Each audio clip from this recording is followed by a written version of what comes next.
At the crossroads of ancient trade routes and modern marvels lies Singapore, an island city-state where the past and future meet in perfect harmony. Once a humble fishing village called Temasek, today Singapore has transformed into a global metropolis, a vibrant mosaic of cultures, languages and traditions. Here, futuristic skylines rise above streets rich with history, flavours tell stories, greenery is embedded into the cityscape, and every corner pulses with energy, ambition and innovation. Welcome to Singapore! Whether you're here before or after a cruise, there is so much more to see beyond the usual stopover. So extend your stay and make the most of it, and join us as we explore the heart, soul and the hidden gems of the Lion City.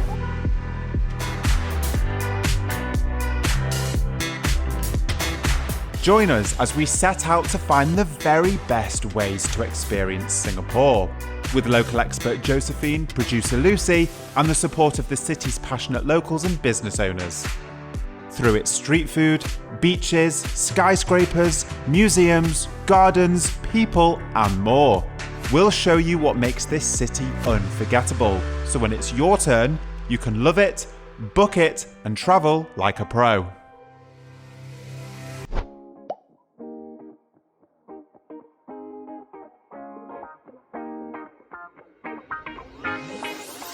We're starting our adventure at Marina Bay, the beating heart of Singapore, an energetic hub where modern life and stunning architecture converge. From fancy hotels to chic shopping malls and gourmet restaurants, the bay exudes an atmosphere of opulence and excitement.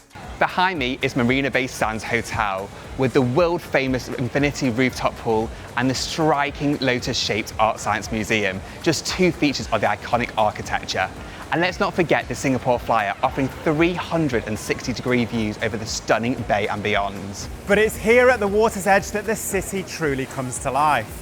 The iconic Merlion, a symbol of Singapore's rich heritage, standing guard over this dazzling bay, making everything seem to sparkle. And just beyond these glimmering shores lies another gateway, one that connects Singapore to the world, its world-class cruise facilities. As you can see, Marina Bay is located just behind me, and the cruise port is just a stone's throw away from the heart of the city. At the Marina Bay Cruise Centre, passengers embark on cruise holidays that take them across the globe. Whether it's getaways to nearby Southeast Asia or a luxurious journey across the Indian Ocean, Singapore is a portal to countless adventures. But ours is just beginning.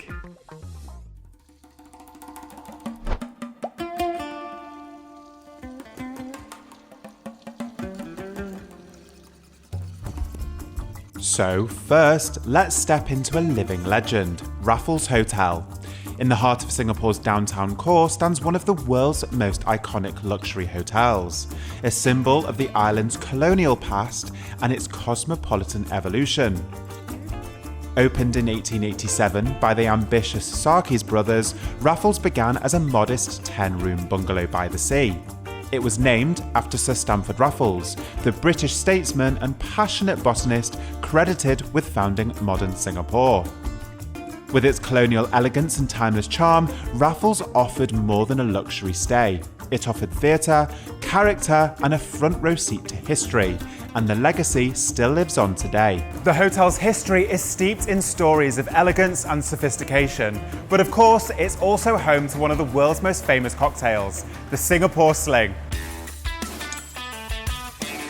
I'm here at the Long Bar with resident bartender Calvin, who's going to tell us a little bit more about this iconic cocktail and of course show us how to make one.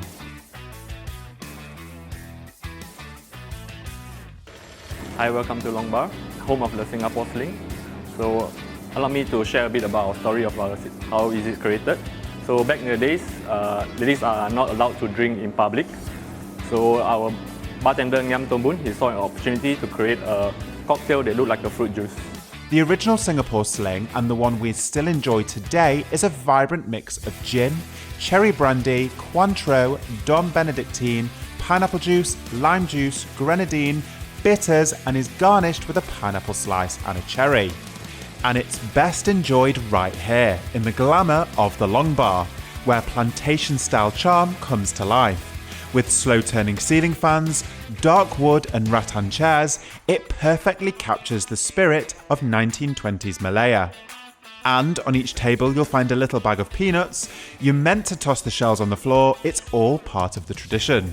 So after experiencing what is undoubtedly one of Singapore's most iconic symbols in cocktail form, it's time to explore another, this time in full bloom. Let's join Dan and head to the Singapore Botanic Gardens, home to the nation's national flower, the orchid. Now, Singapore is known for its lush scenery, and one of its many treasures is the National Botanic Gardens, which spans over 200 acres, and at the centre is the National Orchid Gardens. The National Orchid Garden stands as the centrepiece of the Botanic Gardens, and through its renowned orchid breeding programme, over 600 new and unique orchid species have been developed to date. Spread across its diverse display houses, including the Cool House and the Mist House, this garden boasts what's believed to be the world's largest showcase of tropical orchids, with over 60,000 blooms from 1,500 species and 3,000 hybrids. It's a stunning collection, with some varieties even named after visiting royalty and global icons. Welcome to our National Orchid Garden. And this is my favorite flower. And this is also incidentally our national flower because of its beauty, its resilience, which also resonates the people and the country, how we started from nothing to where we are today. Symbolising strength, elegance and adaptability, the orchid reflects the essence of the nation, diverse, enduring and full of life. And thanks to Singapore's warm, tropical climate, with its consistent heat, humidity and rainfall, these delicate blooms thrive year-round. So then, if you look at these orchids, they all have similar characteristics. 3 petals and 3 sepals. These are all the coconut husks, as well as the volcanic rocks. They help to keep the flowers happy with the high moisture. Back in the Botanic Gardens, it's wonderful to see just how much of a hub this space truly is. From dog walkers strolling beneath towering palms to families enjoying picnics by the lake. There's even a hidden restaurant in the heart of the rainforest, which makes for the most magical dining experience, as not only can you feast your eyes on the lush greenery, you can also taste the herbs and edible flowers grown in the garden and picked minutes before serving. Whilst you're here, take a moment to stop and listen to your surroundings and nature. You're literally in a rainforest in the middle of the city. It truly is magnificent.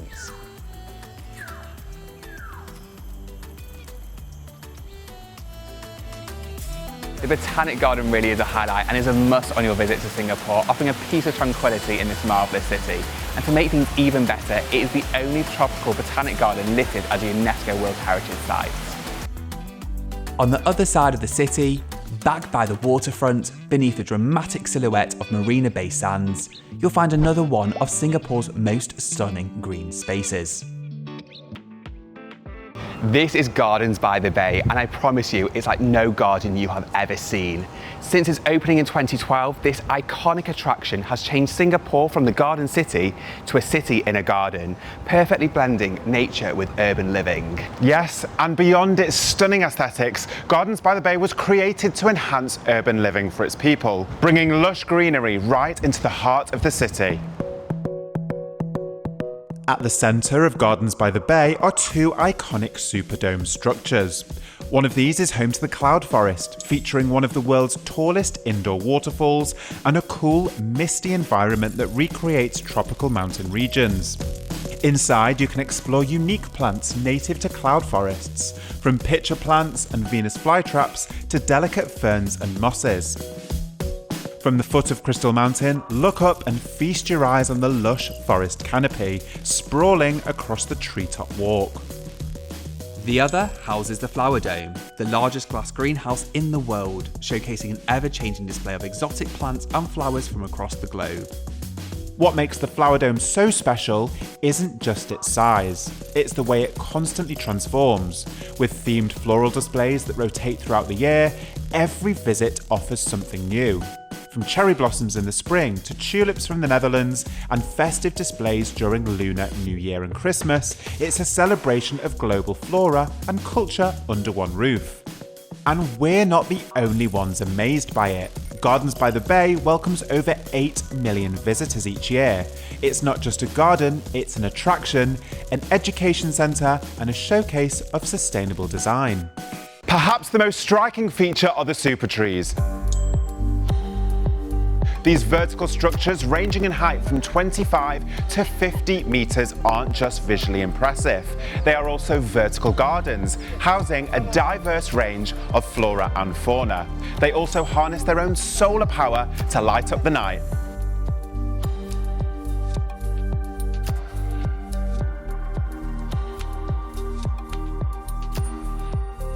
So as night falls, don't miss the Garden Rhapsody. This mesmerising light and sound show turns the super trees into dazzling beacons, synchronised perfectly to music. Here's a top tip, only the domes and the OCBC Skyway are ticketed. The garden itself is free to enter, so you can return anytime throughout the day. If you fancy a daytime visit but want to watch the show, just call back at night to witness its breathtaking transformation under the starry sky. It's a sight you won't want to miss. So it's clear Singapore's green spaces are testament to its commitment to innovation and nature. But when the sun sets, the magic does not end there. From the tranquil glow of Gardens by the Bay to the vibrant pulse of the city's street food scene, the nighttime adventures continue on Satay Street.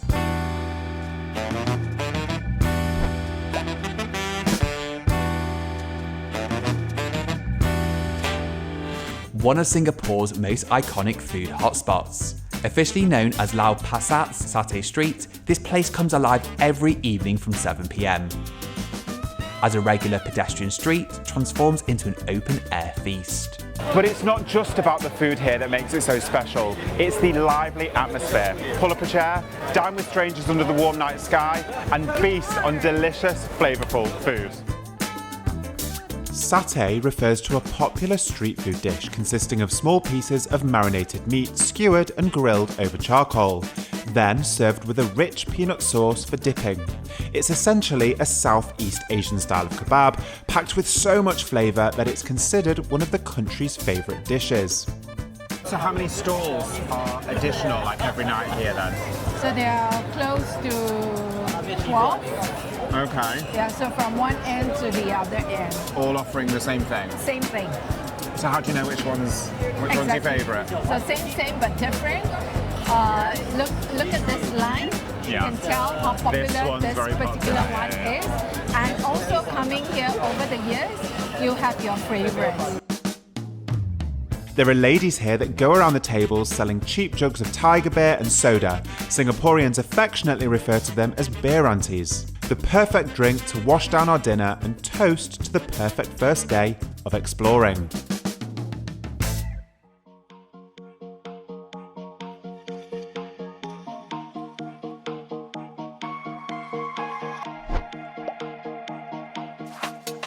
Singapore isn't just a feast for the senses. It's a playground for thrill seekers, and there's no better way to dive into the action than Sentosa Island.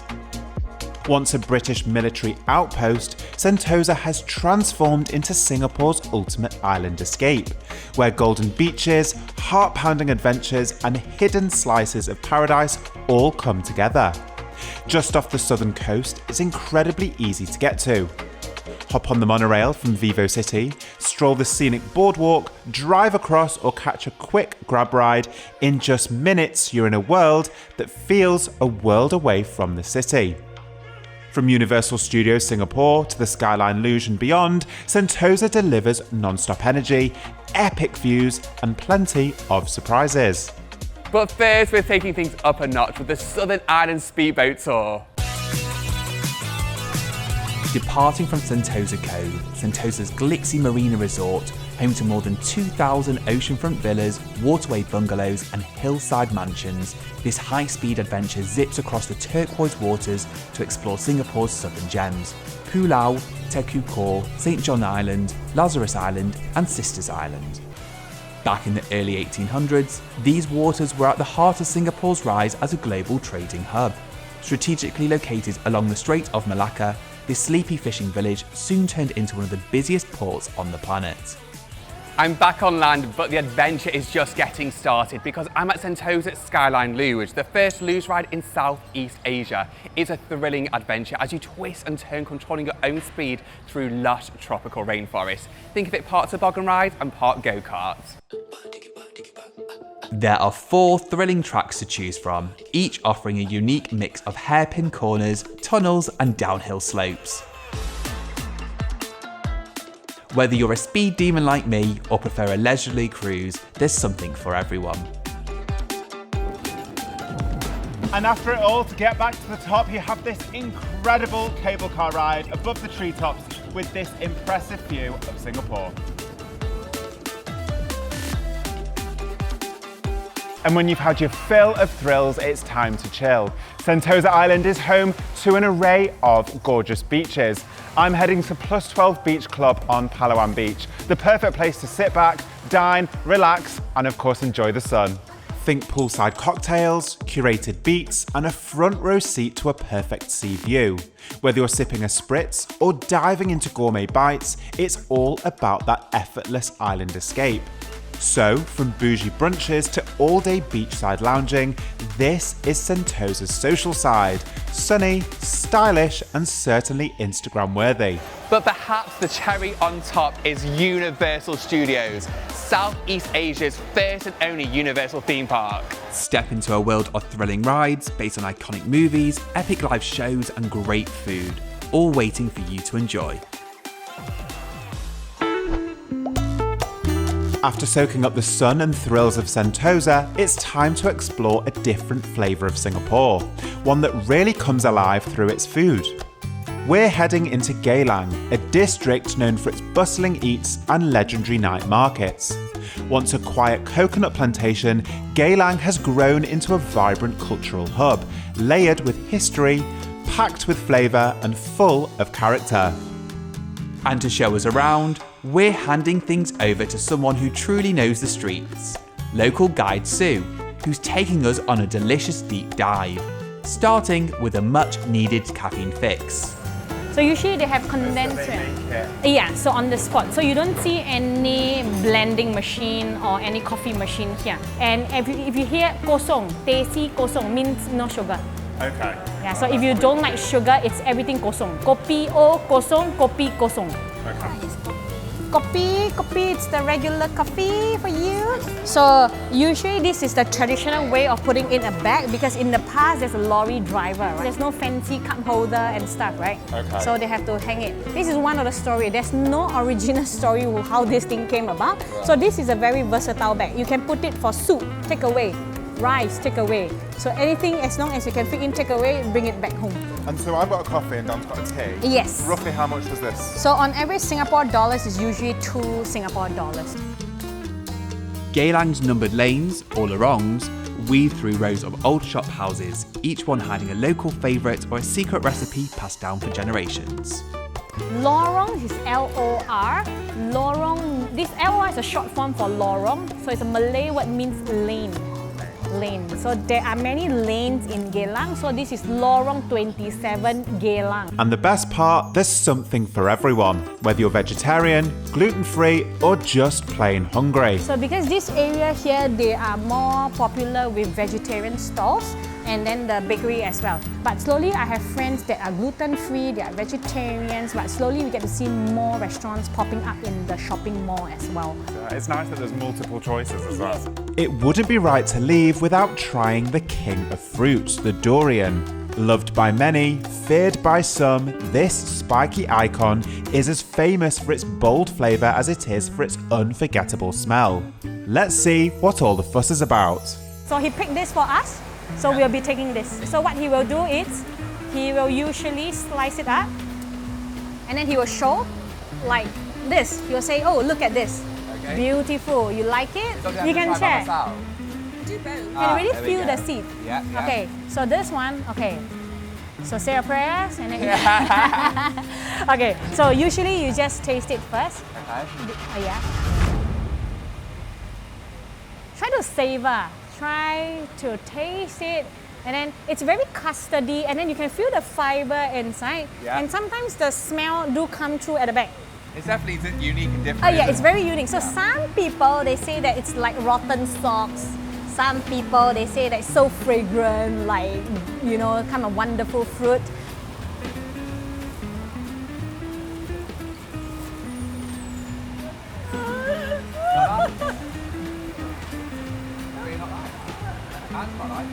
This smell will stay in your mouth for the next hour.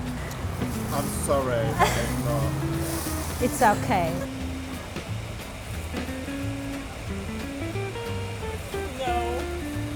Do you not like that? And if you're still standing after the durian, brace yourself because this is where things really heat up. We're at a local favourite, famous for their spicy king crab dishes and serving up their signature volcano chicken. And yes, it's as fiery as it sounds. Tucking in, it's no surprise this district has become a true foodie haven. Once known mostly for its red light past, Geylang has transformed into one of Singapore's go-to supper spots. So previously, this is actually like a popular red light district in Singapore. But of course, today has changed completely. It's really like a supper heaven. So for people or Singaporeans who think about food in the middle of the night, Geylang is the word, then they will come to Geylang. And so are all these food places open 24/7? Not all, but they operate till like 3, 4 a.m. here, and then they start as late as like 5 p.m. But some of them, they operate 24 hours depending on the eatery operation hour. And then whole stretch down, at least you can get 20 eateries down. So if you tell me you're hungry in Geylang, you're lying. You're lying. You're lying. This neighbourhood never sleeps, but it's time for us to move on. Thanks for the unforgettable tour, Sue, and for proving that in Singapore, the real magic often starts after dark. Singapore's nightlife reveals a world of hidden gems and unexpected vibes. And now we're heading to a local spot that's not all as it seems.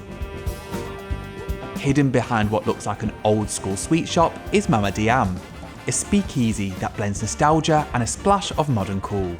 Step through the doorway and you're transported into a cosy retro hideout where the drinks are as playful as the setting. It's a cosy retreat to unwind and celebrate the memories made with good company.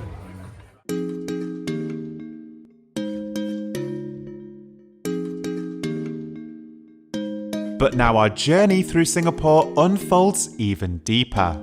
Beyond the glitz and glamour of Sentosa and energy of Geylang, the city is alive with diverse communities and quirky neighbourhoods. Another must-visit destination within Singapore is Chinatown, a unique heritage area with its own traditions, history and vibrant atmosphere.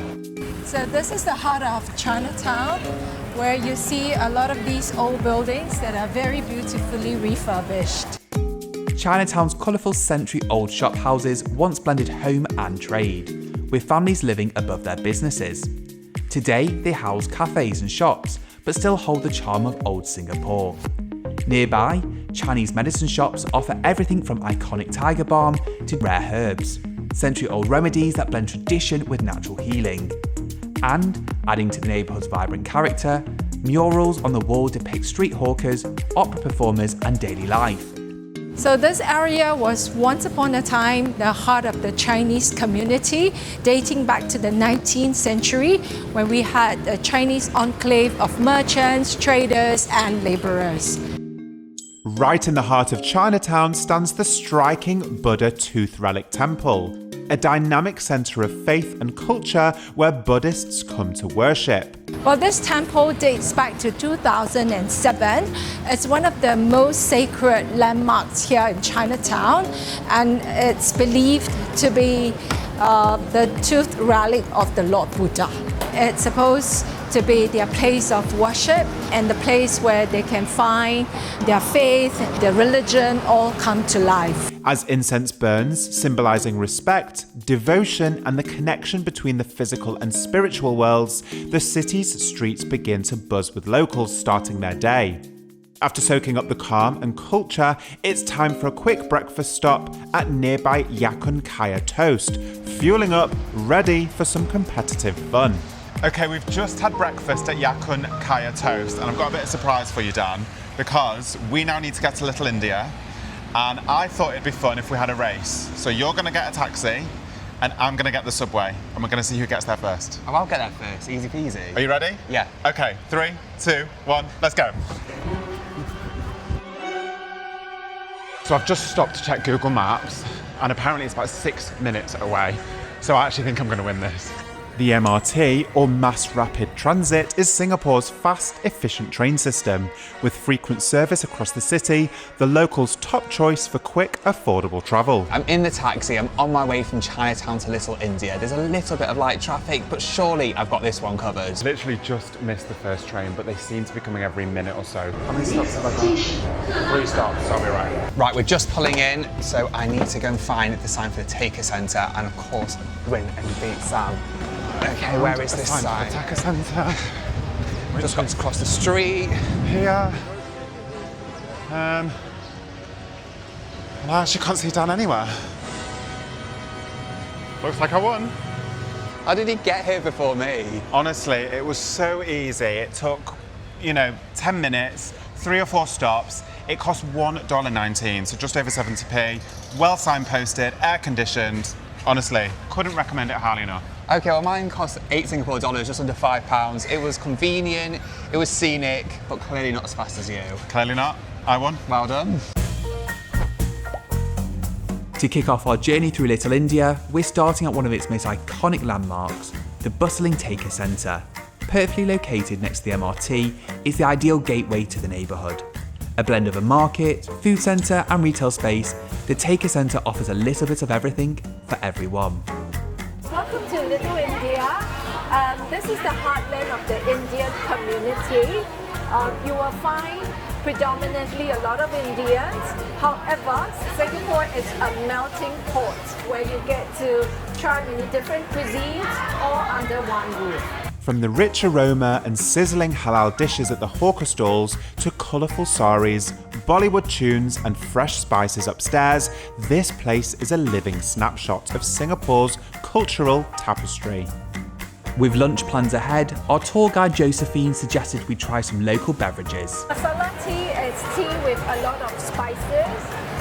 They also have teh tarik.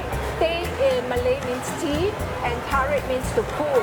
And they need to pull from one cup to another cup. It's to bring up the aroma of the tea. The ginger tea as well as the masala tea. And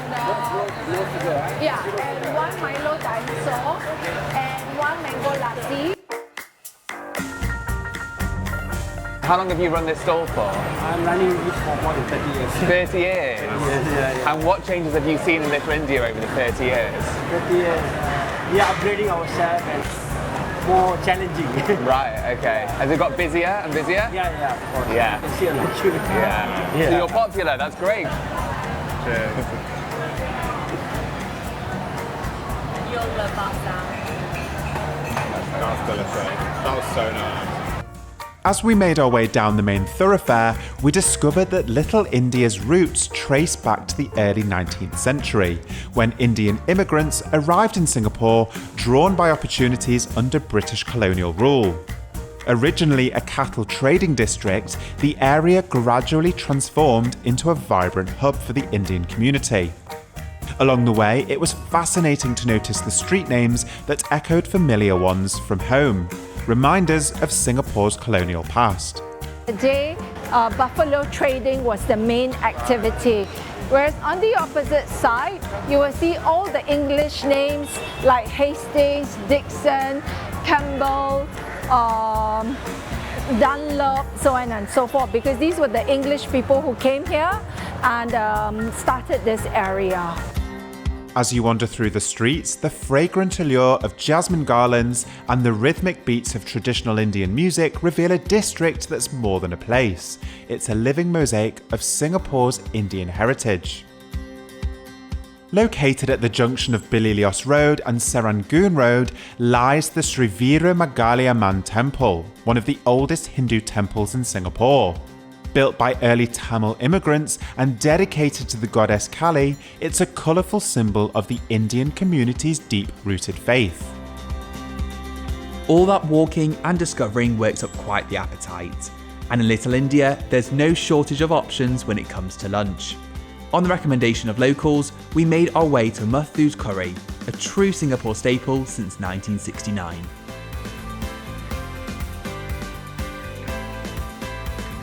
What started as a humble one-man stall has grown into a lively restaurant, but one thing stays the same: their famous South Indian fish head curry.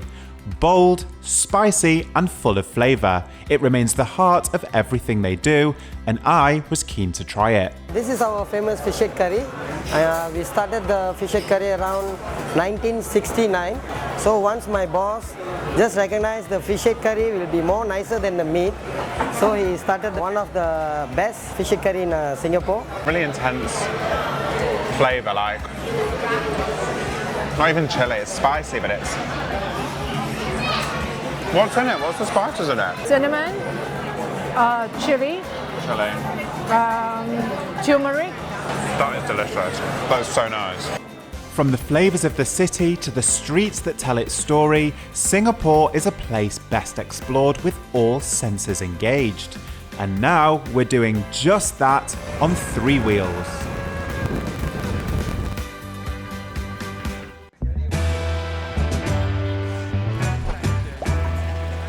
Singapore's Sidecars offer the world's first vintage Vespa sidecar tour. With a local guide at the handlebars, these quirky, open-air rides take you through colourful neighbourhoods and iconic sites, blending laid-back adventure with rich storytelling. Our tour took us through Kampong Glam, one of Singapore's most fascinating districts, once the seat of the Malay royalty, now a thriving mix of heritage and modern culture. This is Sultan Mosque, Singapore's oldest and largest mosque, standing tall for almost 200 years. The word for Haji, the meaning is pilgrimage. Pilgrimage. Yeah, back to the old days, the traders, the Arab traders and the Malay communities gathered here for the annual pilgrimage to Saudi Arabia, the Holy Land. This is Haji Lane, Singapore's narrowest street, known for its street art, indie fashion and great coffee. It's always buzzing with tourists and locals, and judging by the smiles and cameras, they love seeing us roll through too. Ready, one for the camera? Zooming past Marina Bay Sands and along parts of the F1 circuit, it was great to feel the wind in our faces and have the city's skyline rush by in style. That was so much fun. It offers such a unique vantage point around the city, seeing amazing architecture, soaking it up, and you even get to ride some of the Formula 1 circuit. And on top of that, this is a fantastic social enterprise business supporting worthwhile charities across Singapore. Co-founded in 2018 by Simon Wong, after a chance encounter with vintage sidecars on the street, what began as a joyful impulse buy officially became a social enterprise after a spontaneous fundraiser following the Nepal earthquake revealed the company's potential to raise funds and bring people together. And along the way, Simon's even had the chance to show some famous faces around the streets of Singapore. So in the beginning, the first big name we had was Joe Russo, director of The Avengers. We had the Harry Potter twins. Sometimes folks turn up because they're filming something, right? And they want to do Singapore in the most interesting manner. A lot of folks will say, yeah, that's got to be Sidecars. So Drew Barrymore, she was just on a personal holiday bringing her children,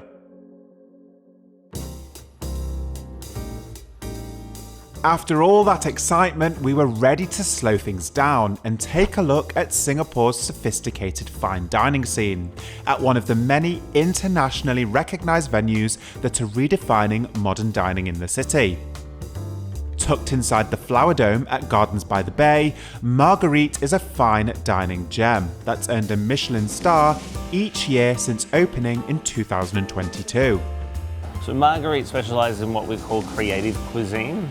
It's a tasting menu, so it's about 7 courses. You'll have about 18 to 20 different items that you'll eat, and it's generally based off seasonality. The cuisine itself is deeply rooted in French techniques and French philosophies, but it is based off how our personal experiences and how we've travelled and how that's impacted us and how we feel and think about food. I think the fact that we're such a small restaurant in number of tables, we are able and do like to give that personalised service and spend a lot of time with each guest. And of course, we had to ask Chef Michael to share his must-try culinary picks for anyone exploring the city's vibrant food scene. Okay, so obviously come to Marguerite. Check out a hawker centre, or 2 or 3. Everyone has a favourite one, so that there's so many of them. Try black pepper crab. Singapore's very famous for chili crab. Because it's very attractive looking on camera. It's very red and shiny, but black pepper crab, far better dish. Marguerite brings together setting, service and flavour in a way that feels both refined and welcoming. A great way to see the finer side of Singapore's food scene.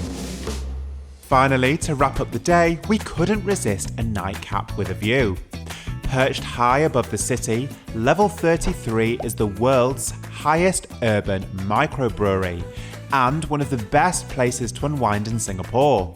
With craft beers brewed on site, curated cocktails, fine wines and that incredible skyline, it's hard to imagine a better spot to end the night.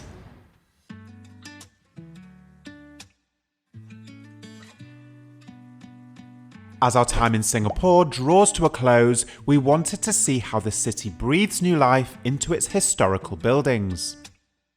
The Civic District is home to some of Singapore's most treasured cultural landmarks, and the National Gallery is a true standout.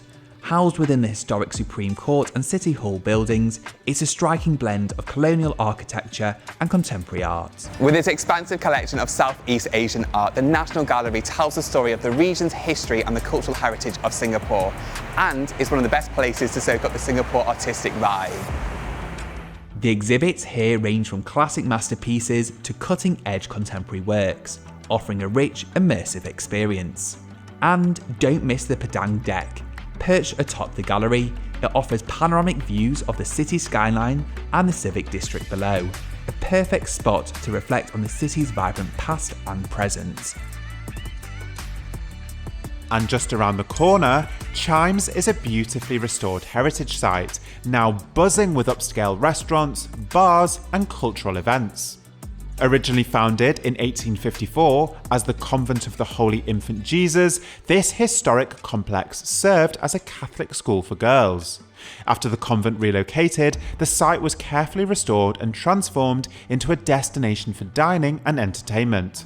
It's also well known as a filming location for the movie Crazy Rich Asians.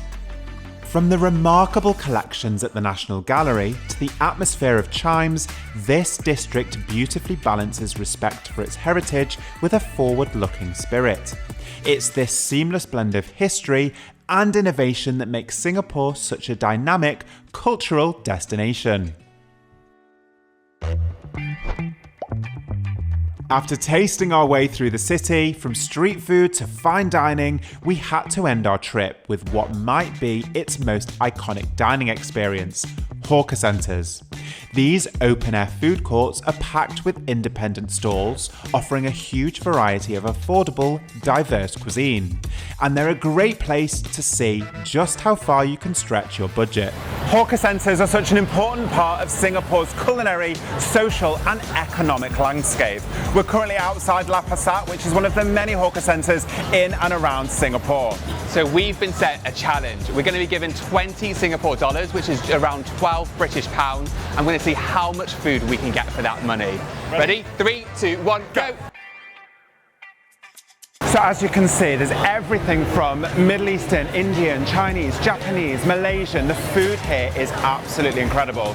Now I've got my eye on something Korean, so I'm just going to head over. So I think it's over here to get some ramen. Thank you very much. Thank you. I really don't know what I'm in the mood for. There is so many different options here. It really is such a melting pot of cuisines, very representative of what Singapore is. There's Malaysian, there's Chinese, Indian. It all looks so mouthwatering. Thank you. And can I get a tengdo with mango? To be honest, I struggled to spend even more than the $10. I went full vegetarian, coconut water, I got a tofu kimchi ramen, and I got chengdu, which is an incredible shaved ice, coconut cream and mango. Sounds delicious. I went for a more traditional dish, chicken and rice, very comforting, very Singaporean with some vegetables. I've even got a nice lime tea as well, and mine cost $9, so around £5 British. Such amazing value. So, both managing to get a substantial lunch for hardly any of the challenge budget. That's the beauty of hawker culture. Delicious, authentic, and incredibly affordable.